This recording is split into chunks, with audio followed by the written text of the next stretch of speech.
بسم الله الرحمن الرحیم. ګرانو زده کوونکو، ګلانو، ماشومانو، موږ د شپږم صنف ساینس په فصل د ما سره وایي. زما نوم صفي الله حکیمي دی. د نن ورځې درس مو د نوي تعلیمي کال پیژندګلوي ده. لومړی پاڼه، لومړی لوست به او اوله برخه ده. زموږ کتاب ساینس، روغتیا او د ژوند چاپیریال د شپږم ټولګي دی. نو راځو خپل درس، لومړی درس شروع کوو. بسم الله الرحمن الرحیم. د نوي تعلیمي کال پیژندګلوي. په دې درس کې به موږ او تاسې د تیر کال موضوعګانې به یو بل سره ګورو او د سږ کتاب درسو سره به سره ګورو او توپیر به سره پیدا کوو. نو مخکې له دې نه تاسې له ځان نه دغه پوښتنې وکړه چې په تیر کال کې موږ کوم درسونه لوستلي وو، عنوانونه یې ځان سره وګورئ او بیرته یې ماته ووایئ. تاسو ته 15 ثانیې وخت درکوم چې فکر وکړئ، چې ځکه اوس بلې صفحې کې موږ هماغه تیر درسونه یارې بیا دلته وایو او سره تکراروو یې.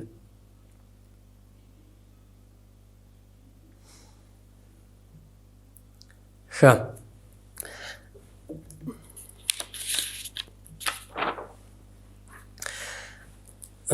د تیر کال د ساینس په برخه کې د ژوندیو موجوداتو خواص، د مادې خواص، شمسي نظام، غږ، مقناطیس او برېښنا مو وپېژندل.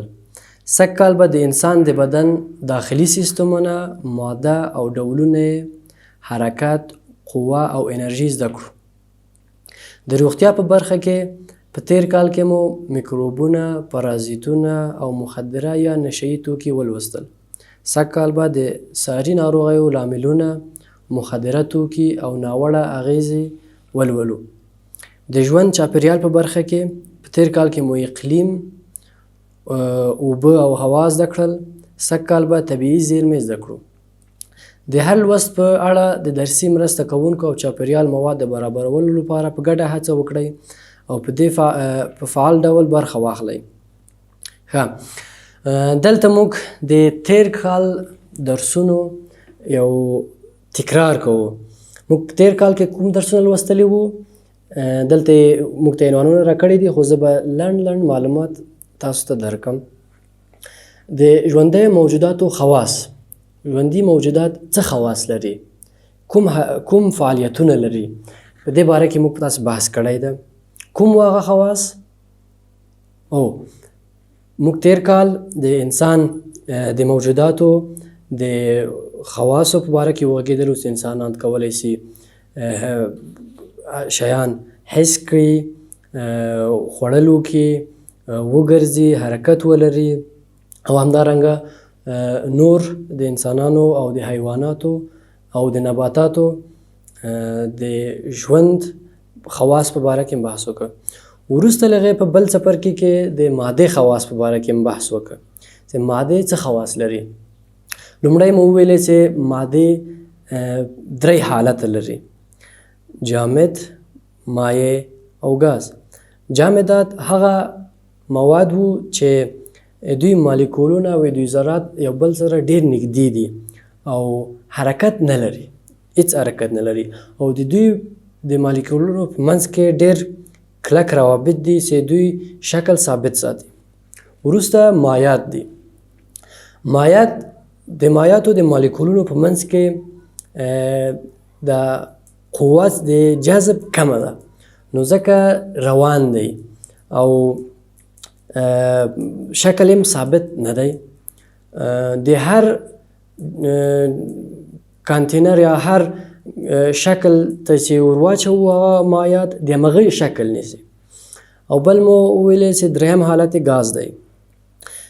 د ګازاتو همدارنګه مواد چې دي،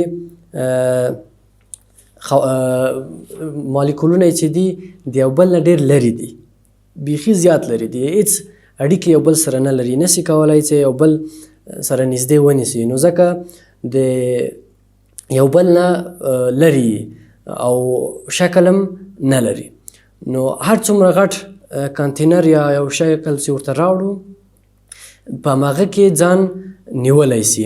یعنې داسې ګمان وکړئ که موږ په اندازه د 1 لیتر ګاز راوړو د اتاق کې خوسې کړو نو ټول اتاق به ډک کړي، او که همدغه 1 لیتر ګاز موږ خالی په یوه ډبه کې کېږدو خو د همغه ډبې شکل به نیسي. نو د هر څومره غټ شکل جسم سي همغومره به دا ګازات به خپل حجم غټوي. خو د مایعاتو دا رقم نه ده. مایعاتو کې څه رقم ده؟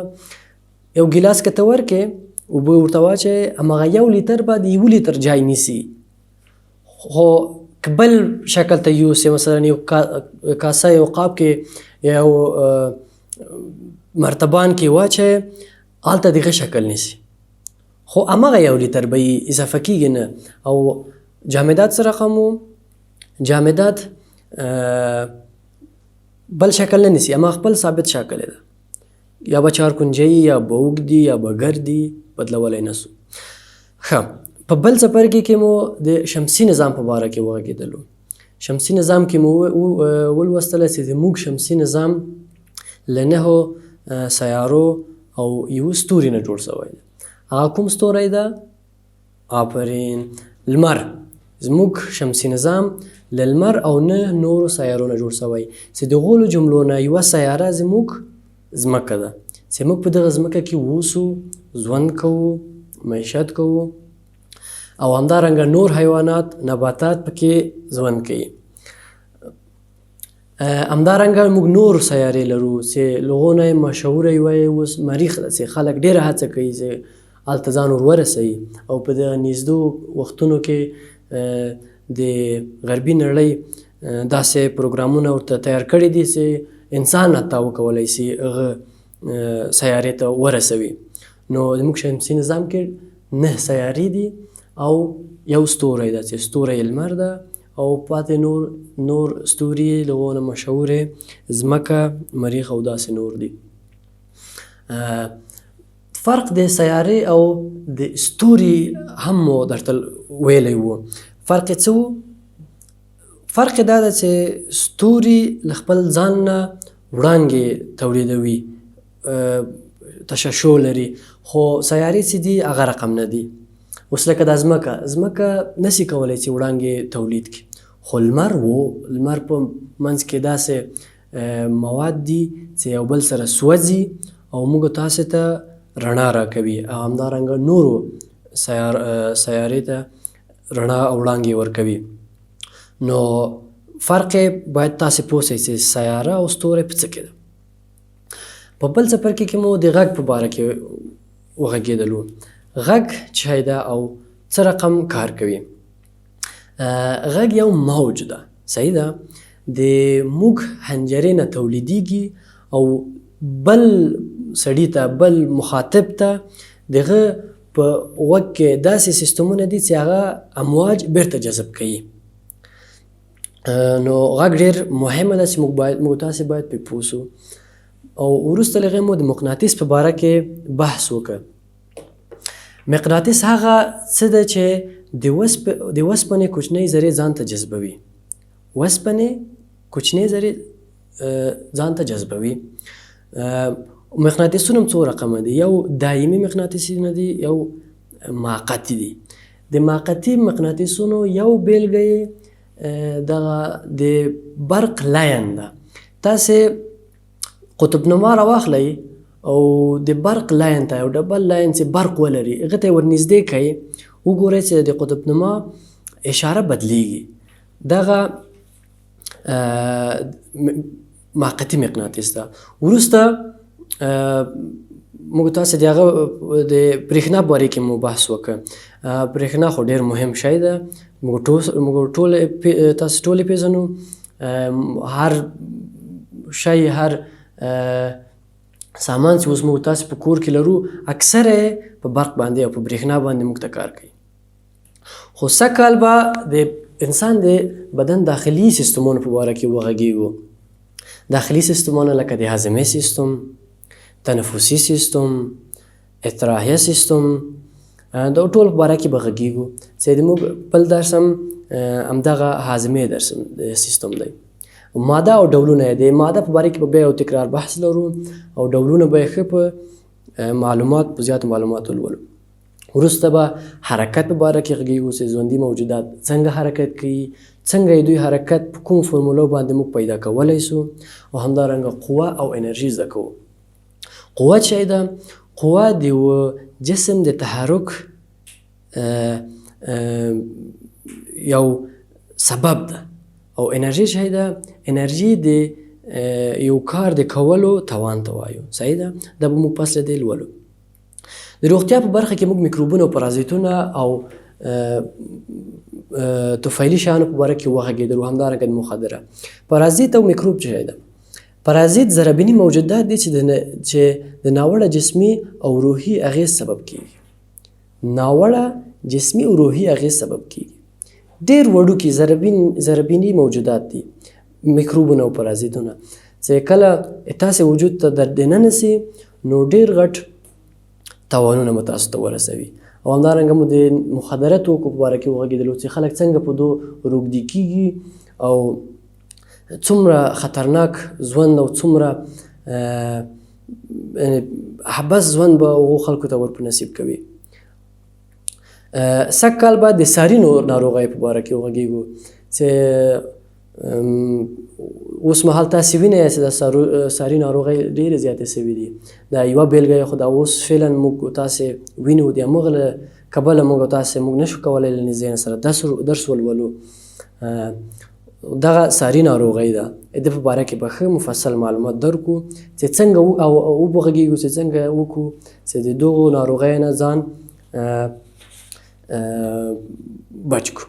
او همدارنګه د ناوړه اغېز په باره کې به بحث وکړو. او بیا مو د ژوند په برخه کې د اقلیم په باره کې وغږېدلو، هوا په باره کې وغږېدلو.